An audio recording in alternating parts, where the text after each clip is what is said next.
Hello दोस्तों, कैसे हैं आप लोग। स्वागत है आप सभी लोगों का आप सभी के अपने चैनल सपोर्टिंग आ फार्मेसी में। दोस्तों, जैसे कि आप लोग जान रहे हैं, बी फार्मेसी थर्ड सेमेस्टर वालों का फिजिकल फार्मास्यूटिक्स का यूनिट वाइज एक एक यूनिट का हम लोग very most important question 2 number 7 number 10 number के कैसे बन सकते हैं उसी तरीके से हम लोग सॉल्व करते हुए चल रहे हैं। जैसे कि हम लोगों ने यूनिट फर्स्ट में जितना क्वेश्चन सॉल्व कराया है, केवल उस यूनिट में आप लोग उतना पढ़ लेंगे तो आप लोग का उस यूनिट में ज़्यादा कुछ पढ़ने की आवश्यकता ही नहीं पड़ेगा।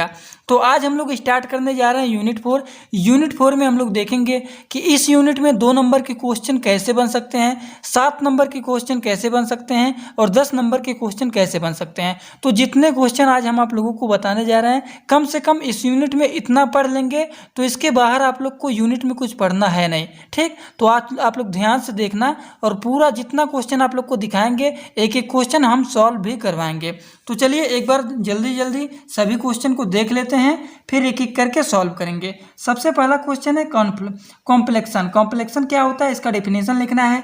चिलेट क्या होता है, मेटल कॉम्प्लेक्स क्या होता है, प्रोटीन बाइंडिंग क्या होता है एंड क्लेथ थ्रेड क्या होता है। ये कुछ क्वेश्चन 2 नंबर के बन सकते हैं। और 10 नंबर के कैसे क्वेश्चन आ सकते हैं, write the application and classification of complexion and write a detailed note on thermodynamic treatment of stability constant and complexion and drugs action। ठीक, 7 नंबर के क्वेश्चन कैसे बन सकते हैं इसमें, तो ज़्यादा नहीं, ये यूनिट थोड़ा सा छोटा है इसलिए इस यूनिट से ज़्यादा क्वेश्चन नहीं बन सकते हैं। व्हाट इज प्रोटीन बाइंडिंग क्या होता है and kinetic of protein binding क्या होता है। Right A detail note on organic molecular complex and right A inclusion compound के बारे में 60 नोट लिखना है। 60 नोट नहीं लिखना है, इसमें थोड़ा सा डिटेल नोट लिखना है क्योंकि 7 नंबर में लिखना है। तो चलिए सबसे पहले क्वेश्चन से हम लोग सॉल्व करते हुए चलते हैं। सेक्शन है 2 नंबर से सॉल्व करते हुए हम लोग चलते हैं। तो सबसे पहला क्वेश्चन क्या है, कॉम्प्लेक्शन क्या होता है, इसका डेफिनेशन लिखना है। तो देखिए कॉम्प्लेक्शन का मैं यहाँ पे डिफिनीशन लिख भी दिया हूँ कि usually non covalent interaction between the 2 या फिर मोर अदर कंपाउंड, 2 या 2 से अधिक कंपाउंड जो कि कैपेबल होते हैं of independent existence is called as complexation. ठीक, non covalent interaction between 2 or more compound that are capable of independent existence is called as complexion. इसके बारे में एक पॉइंट अगर और लिखना चाहते हैं, following intermolecular force are involve होते हैं in the formation of complex.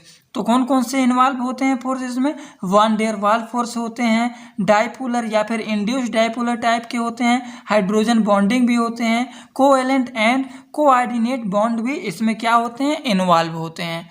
तो ये आप लोगों को लिखना है। डिफाइन कॉम्प्लेक्शन अगर पूछ लेता है तो इसके बारे में बस इसका डेफिनेशन यहाँ से लेकर के यहाँ तक लिख सकते हैं। और इन्वॉल्व लिखना चाहते हैं कौन कौन से कॉम्प्लेक्स इसमें कौन से फॉर्मेशन इन्वॉल्व होते हैं तो ये भी लिख सकते हैं। ठीक, चलिए अगले क्वेश्चन की बात करने जा रहे हैं। दूसरा क्वेश्चन हमारा है चिलेट क्या होता है। तो इस क्वेश्चन का आंसर देखिए मैं यहाँ पे लिख दिया हूँ कि substance having 2 or more donor group, 2 या 2 से अधिक क्या होते हैं, donor group from complex with the metal ion that complex is known as chelate. अगर आप लोगों को ये नहीं दिख रहा है तो देखिए चिलेट का डिफिनीशन यहाँ पे भी लिखा गया है, 60 वर्ड में थोड़ा सा समझेंगे। Substance having 2 or more donor group from complex with the metal ion that complex is known as chelate and they may form ionic, ये जो होते हैं आयनिक फॉर्म में होते हैं, प्राइमरी कोवैलेंट या फिर coordinate covalent bond from chelate. इसके बारे में यहाँ से लेकर के यहाँ तक भी लिख सकते हैं डिफिनीशन और एक पॉइंट ये भी बढ़ा सकते हैं। ठीक, इसमें EDTA का स्ट्रक्चर कभी कभी एग्जामिनेशन में पूछ लेता है, right the structure of EDTA। तो EDTA का स्ट्रक्चर अगर आप लोग बनाना चाहते हैं, EDTA कॉम्प्लेक्स चिलेशन, ये देखिए एग्जामिनेशन में इसका पूछ लेता है, right the structure of EDTA। तो ये स्ट्रक्चर आप लोग थोड़ा सा उसका क्या करना है, आप लोगों को प्रैक्टिस कर लेना है थोड़ा सा, क्योंकि ये बहुत ज़्यादा इंपॉर्टेंट है। ये स्ट्रक्चर एग्जामिनेशन में बहुत बार पूछा था। ठीक, तो चलिए अगले क्वेश्चन की बात करते हैं। चिलेट हम लोगों ने देख लिया क्या होता है। नेक्स्ट क्वेश्चन है मेटल कॉम्प्लेक्स क्या होता है। तो मेटल कॉम्प्लेक्स का यहाँ पे डिफिनीशन लिख दिया हूँ, जो कि ये क्या होता है, ये एक ऐसे सेंट्रल एटम होते हैं जिसमें इलेक्ट्रॉन पेयर डोनर जो होते हैं वो क्या होते हैं, क्या होते हैं, इंटरेक्ट होते हैं। देखिए लिगेंड एंड मेटल, इसको शॉर्टली डिफाइन कर सकते हैं आप लोग। जब मेटल आयन लिगेंड एटम से जुड़ा होता है, जो मेटल आयन हमारा होता है लिगेंड एटम से क्या होते हैं, जुड़े होते हैं, और उनके बीच में कोऑर्डिनेट बॉन्ड बनता है, ठीक। और उससे जो नीचे कॉम्प्लेक्स बनता है, कोऑर्डिनेट के बॉन्ड के भी नीचे जो बनता है, उसको हम लोग कहते हैं मेटल आयन कॉम्प्लेक्स। तो इसके बारे में डिफिनीशन आप लिखने के बाद ये बीच में मेटल बना देना है और उसके साइड साइड क्या कर देना है, लिगेंड को अटैच कर देना है, ठीक। मेटल आयन कॉम्प्लेक्स आप लोग का बन जाता है। तो चलिए नेक्स्ट क्वेश्चन को देखते हैं क्या है। मेटल आयन कॉम्प्लेक्स हम लोगों ने देख लिया। प्रोटीन बाइंडिंग, प्रोटीन बाइंडिंग क्या होता है। अगला क्वेश्चन हम लोग का है, देखिए डिफाइन प्रोटीन बाइंडिंग। तो डिफिनीशन लिखना है प्रोटीन बाइंडिंग का, तो क्या लिखेंगे, the phenomena of complex formation of protein is called as protein binding of drugs. तो आप लोग को केवल कुछ नहीं पता है तो कम से कम इतना तैयार कर लेना कि phenomena of complex formation of protein, protein के कॉम्प्लेक्स फॉर्मेशन को हम लोग कहते हैं प्रोटीन बाइंडिंग ऑफ ड्रग्स, ठीक। इसमें एक पॉइंट और भी बढ़ा सकते हैं कि दी protein bound drug is not excrete, जो प्रोटीन बाउंड होते हैं ये एक्सक्रीट नहीं करते हैं या फिर मेटाबोलाइज नहीं होते हैं, किसमें, हमारे बॉडी में। And the half life of drug also get increase, ठीक। हमारे बॉडी का जो होता है हाल्फ लाइफ वो भी क्या होते हैं, इंक्रीज होते हैं। तो ये आप लोग डिफिनीशन में यहाँ से लेकर के यहाँ भी लिख सकते हैं और इसमें एक पॉइंट और भी आप लोग बढ़ा सकते हैं। तो इसके बाद चलिए नेक्स्ट क्वेश्चन देखते हैं क्या है, कैलेट्रेट क्या होता है ये कैलेट्रेट। चलिए ये 4 क्वेश्चन का आंसर हम लोगों ने देख लिया। सेक्शन ए का लास्ट क्वेश्चन देखते हैं, कैलेट्रेट क्या होता है। स्टूडेंट एग्जामिनेशन में ज़्यादा कंफ्यूज होते हैं चिलेट एंड कैलेट्रेट में, तो ये दोनों अलग होते हैं। चिलेट क्या होता है इसके बारे में मैंने आप लोगों को यहाँ बताया है कि 2 या 2 से अधिक जो होते हैं क्या डोनर ग्रुप क्या होते हैं from complex with the metal ion that complex is known as chelate. इसमें आप लोग EDTA का स्ट्रक्चर भी बना सकते हैं। EDTA के स्ट्रक्चर में क्या करना है, यहाँ पे नाइट्रोजन दोनों के बीच में CH2 है और यहाँ पे दोनों साइड में CH2 लिखने के बाद COOH, यहाँ पे भी COOH, यहाँ पे भी, और यहाँ पे भी देखिए सेम लगा हुआ है COH CH2 इधर भी सेम है, ठीक। एकदम सिंपल स्ट्रक्चर है, इसको ज़्यादा आप लोग को रटना नहीं पड़ेगा, एकदम इजी तरीके से बनाएंगे समझ में आ जाएगा। जो हम लोग का कैलेट्रेट है वो क्या होता है, तो चलिए देखते हैं। तो कैलेट्रेट हमारा क्या होता है, देखिए इसका डिफिनीशन यहाँ पे लिखा गया है कि they clathrate crystallize in the form of a cage like lactic in which guests are entrapped. The size of the host and guest is important particularly in the formation of कैलेट्रेट। तो इसके बारे में बस आप लोग को 2 लाइन तैयार करना है। एग्जामिनेशन में बहुत आप लोग के करीब आ रहे हैं, तो करीब आ रहे हैं तो एकदम सॉलिड पढ़िए, जितना पढ़िए उतना एग्जामिनेशन में लिख लीजिएगा। और भी अगर आप लोग पढ़ना चाहते हैं तो और 2-3 पॉइंट इसमें लिख सकते हैं, लेकिन कम से कम आप लोग को इतना तैयार करना जरूरी है, ठीक। चलिए अगला क्वेश्चन देखते हैं। अब हम लोगों को सेक्शन बी की बात करते हैं, जो कि 10 नंबर के क्वेश्चन बन जाते हैं एग्जामिनेशन में आप लोगों के। तो सबसे पहला क्वेश्चन इसमें क्या है, right the application and classification of complexion. तो चलिए देखते हैं एप्लीकेशन और क्लासिफिकेशन कॉम्प्लेक्सन का। तो कॉम्प्लेक्सन क्या होते हैं उसके बारे में हम तो पहले ही आप लोगों को डिस्कस कर दिया है, इंट्रोडक्शन में ही कॉम्प्लेक्सन के बारे में बताया है। आप लोग इसको लिखना चाहते हैं लिख भी सकते हैं, बहुत स्पीड में आप लोग के लिए 60 नोट बनाया है मैं। अगर लिखना चाहते हैं तो आप लोग लिख सकते हैं, और जो नहीं समझ में आ रहा है उसको बोल दे रहा हूँ। तो कॉम्प्लेक्सन का सबसे पहले लिखना है आप लोगों को एप्लीकेशन। तो क्या होता है, सबसे पहला पॉइंट आप लोग लिखेंगे physical state of substance can be change from liquid से सॉलिड में एंड रिप्रोडक्शन इन वोलेटिलिटी, ठीक। एंड तीसरा पॉइंट इसमें लिख सकते हैं एप्लीकेशन में stability of drug can be increase through the complexion. तो ये 3 पॉइंट आप लोगों को लिखना है किसमें, एप्लीकेशन में। अब हम लोग बात करने जा रहे हैं क्लासिफिकेशन ऑफ कॉम्प्लेक्सन। तो क्या होते हैं, इट इज ए 3 टाइप। कौन कौन से 3 टाइप होते हैं, सबसे पहला हमारा होता है मेटल आयन कॉम्प्लेक्स, दूसरा होता है ऑर्गेनिक मॉलिक्यूलर कॉम्प्लेक्स, और तीसरा होता है इंक्लूजन कंपाउंड, जिसमें हमारा मेटल आयन कॉम्प्लेक्स हमारा होता है 4। कौन कौन सा, inorganic type, chelate, olefin type, aromatic type, जिसमें हमारा पाई कॉम्प्लेक्स आता है, सिग्मा कॉम्प्लेक्स आता है, एंड सैंडविच कंपाउंड आते हैं। ये क्लासिफिकेशन आप लोग किसी भी तरीके से तैयार कर लेना। दूसरा है ऑर्गेनिक मॉलिक्यूलर कॉम्प्लेक्स, इसमें हमारा आते हैं quinhydrone type, picric acid type, caffeine and other complex आते हैं, एंड पॉलीमर टाइप आते हैं।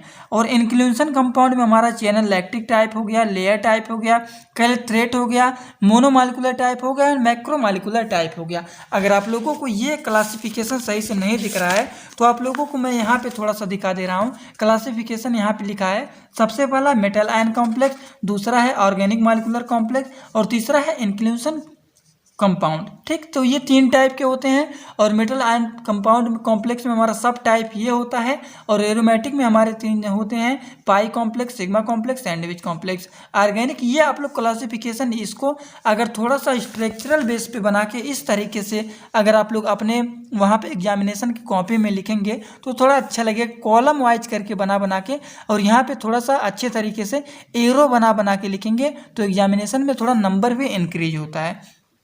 अब इसके बारे में थोड़ा 2 लाइन लिखना चाहते हैं तो लिख भी सकते हैं आप लोग कि क्या होता है इनऑर्गेनिक टाइप, क्या होता है इसके बारे में थोड़ा बहुत। अगर जैसे कि मैंने आप लोग को मेटल कॉम्प्लेक्स के बारे में 2 नंबर में ही बताया है क्या होता है, इसमें सब टाइप होते हैं इनऑर्गेनिक कॉम्प्लेक्स, तो ये सब आप लोगों को थोड़ा बहुत करके इसके बारे में डिस्कस करना है, जो कि मैं आप लोगों को दिखा दे रहा हूँ। चिलेट के बारे में बताया, चिलेट क्या होता है, वही सब टाइप में आप लोगों को अभी तुरंत ही बताया है क्या होता है इनऑर्गेनिक, चिलेट क्या होता है, तो वही सब आप लोगों को लिखना है। देखिए चिलेट में लिखना है, इनऑर्गेनिक कॉम्प्लेक्स में ये बनाना है, इसमें NH3 टोटल अटैच कर देना है CO से। ठीक, उसके बाद चिलेट के बारे में बताया, इसमें EDTA का स्ट्रक्चर बना देना है। ऑर्गेनिक मॉलिक्यूलर कॉम्प्लेक्स में लिखना है फिर आप लोगों को, तो इसमें कुछ सब टाइप है, इसके बारे में अगर 2 लाइन आप लोग लिख देते हैं तो सही रहेगा। ठीक, चलिए आगे हम लोग नेक्स्ट क्वेश्चन की बात करते हैं, ये तो आप लोग लिख लेंगे। अगला क्वेश्चन क्या है, right A detail note on thermodynamic treatment of stability constant and complexion and drugs action. तो चलिए देखते हैं इस क्वेश्चन का आंसर। तो क्वेश्चन यहाँ पे क्या कह रहा है, राइट ए डिटेल नोट लिखना है thermodynamic treatment of stability constant का और कॉम्प्लेक्शन एंड ड्रग एक्शन का। तो देखिए thermodynamic treatment of stability constant में पूरा डिटेल जो कुछ है बस यही इतना है। अब ये आप लोग इतना तैयार कर सकते हैं, मुझे पता है आप लोग इसको वीडियो को आराम से रोक करके 1 से 2 बार पढ़ लेंगे तो आप लोग का तैयार हो जाएगा। Thermodynamic treatment of stability constant, और इसमें और एक क्वेश्चन पूछा है कॉम्प्लेक्शन एंड ड्रग एक्शन। तो कॉम्प्लेक्शन एंड ड्रग एक्शन में भी ज़्यादा कुछ नहीं आप लोगों को लिखना है, बस यही लिखना है आप लोग को कॉम्प्लेक्शन एंड ड्रग एक्शन में क्या होता है, 2-3 पॉइंट जो कुछ है वही आप लोग इसको बना करके और टोटल यही 2-3 पॉइंट आप लोग को लिखना है, ज़्यादा कुछ नहीं लिखना है। एग्जामिनेशन में स्ट्रक्चर EDTA का पूछता है, जो कि मैं आप लोगों को बहुत आसान तरीके से स्ट्रक्चर भी बता दिया हूँ। ठीक, तो ये क्वेश्चन का भी आंसर हो गया। चलिए अब सेक्शन C की बात करते हैं। सेक्शन C में हमारे 7 नंबर के क्वेश्चन बनते हैं, तो इसमें आप लोग को केवल 3 क्वेश्चन दिया हूँ जो कि इंपॉर्टेंट है कि what is protein binding and kinetic of protein binding. Protein binding क्या होता है और काइनेटिक ऑफ प्रोटीन बाइंडिंग क्या होता है, तो चलिए देखते हैं।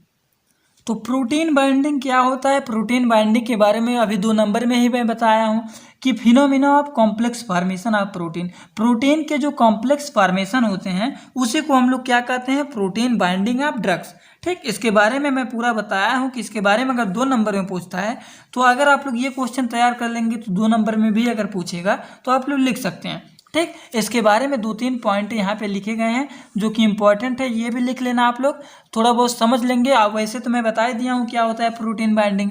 काइनेटिक ऑफ प्रोटीन बाइंडिंग क्या होता है, काइनेटिक ऑफ प्रोटीन बाइंडिंग में आप लोग को इसका इक्वेशन तैयार करना है, P+D एंड K बाई क्या होता है KD और PD। तो क्या होता है एट इक्विलिब्रियम जहाँ पर हमारा K = PD/P/D, तो PD क्या होता है KPD। तो P = क्या होता है, जहाँ पर हमारा P है concentration of free protein, D हमारा है फ्री ड्रग और PD हमारा क्या है concentration of protein drug complex, K हमारा है association rate constant and KD हमारा है डिसोसिएशन रेट कांस्टेंट। तो ये आप लोग जहाँ पर करके एग्जामिनेशन में लिख देंगे तो सही रहेगा। इसमें आप लोग 2-3 पॉइंट और लिखना है जो कि ये थोड़ा सा प्रूव करना रहता है, तो यही आप लोग protein kinetic of protein binding में बस आप लोग को यही इतना लिखना है। ठीक, अगला क्वेश्चन क्या है, अगला क्वेश्चन हमारा है right A detail note on organic molecular complex. तो ऑर्गेनिक मॉलिक्यूलर कॉम्प्लेक्स क्या होते हैं, डिटेल नोट लिखना है, तो चलिए देखते हैं।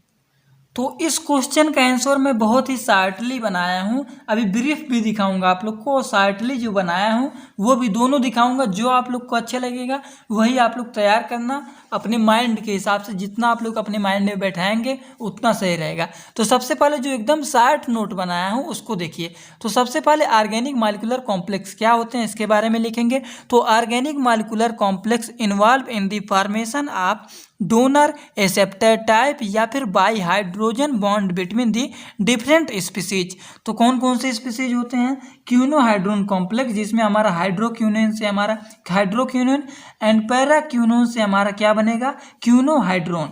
तो ये स्ट्रक्चर आप लोग बना देना है क्यूनोहाइड्रोन कॉम्प्लेक्स में। और दूसरा हमारा है पाइस्ट्रिक एसिड कॉम्प्लेक्स। पाइस्ट्रिक एसिड कॉम्प्लेक्स में आप लोग को ये स्ट्रक्चर बनाना है। और तीसरा हमारा होता है ड्रग कॉम्प्लेक्स। और चौथा इसमें हमारा होता है पॉलीमर कॉम्प्लेक्स।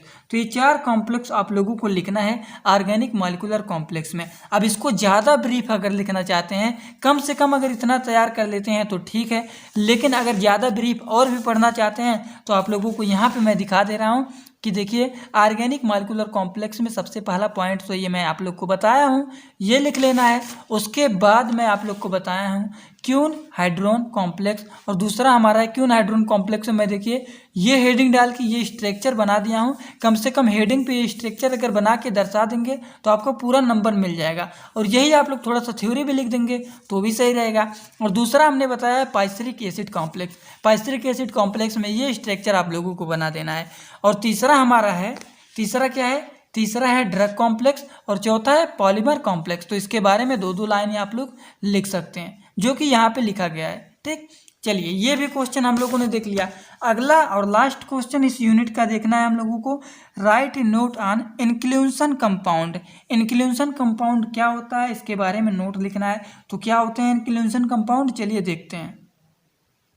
तो देखिए इसका भी मैं शार्ट नोट बना दिया हूँ आप लोगों के लिए। इंक्लूजन कंपाउंड, इंक्लूजन कंपाउंड क्या होता है? Inclusion compound are also called as occlusion compound. Occlusion compound क्या है आप लोग समझ नहीं पा रहे हैं तो देखिए इसके बारे में डिटेल भी लिखा गया है। Inclusion compound are also called as occlusion compound, जो कि इन्वॉल्व होते हैं मॉर्फोलॉजिकल कैरेक्टर कंपाउंड में रेदर देन केमिकल कैरेक्टरिस्टिक्स। तो ये आप लोगों को इतना लिख देना है। उसके बाद क्या लिखना है, इसमें कुछ टाइप्स होते हैं। सबसे पहला चैनल लैक्टिक टाइप, दूसरा लेयर टाइप हो गया, तीसरा कैलेथ्रेट हो गया और चौथा हमारा मोनोमॉलिक्यूलर इंक्लूजन। इसके बारे में अगर आप लोग डिटेल लिखना चाहते हैं तो डिटेल भी आप लोग को मिलेगा। सब तरीके का आप लोग को आंसर यहाँ पे मैं दिखा रहा हूँ, जो आप लोग को समझ में आए वो लिखिए। नोट्स भी बहुत जल्द आप लोगों को अपने टेलीग्राम ग्रुप में PDF चाहिए तो वो भी अवेलेबल करा दूंगा। तो टेलीग्राम ग्रुप में आप सभी लोग ज्वाइन रहना। ठीक, तो देखिए पहला हम लोगों ने जो बताया है चैनल लैक्टिक टाइप, और दूसरा क्या है? दूसरा है लेयर टाइप। देखिए तीसरा है कैलेथ्रेट और चौथा है मोनोमॉलिक्यूलर इंक्लूजन। तो इसके बारे में 2-2 लाइन जितना आप लोग लिख सकते हैं उतना अपने हिसाब से आप लोग एग्जामिनेशन में जितना तैयार हो जाए उसी हिसाब से पढ़ के आप लोग लिख लेना। ठीक, वैसे भी आप लोग को नोट्स में अपलोड कर दूंगा। तो आज के लेक्चर में हम लोगों ने यूनिट 4 का भी वेरी मोस्ट इम्पॉर्टेंट क्वेश्चन जो बनते थे टोटल सॉल्व करवा दिया है। इस यूनिट में कम से कम आप लोग इतने क्वेश्चन पढ़ लेना और इससे बाहर आप लोग को पढ़ने की ज़रूरत भी नहीं है, क्योंकि टोटल आप लोग के यूनिट इसी में भी कवर हो जा रहे हैं, टोटल कवर हो जा रहे हैं। चलिए दोस्तों, बहुत जल्द आप लोग का यूनिट 5 भी कंप्लीट करवा के टोटल यूनिट का PDF भी अपलोड करवा दूंगा। तो चलिए, thanks for watching my video. Like, comment, share and subscribe this channel.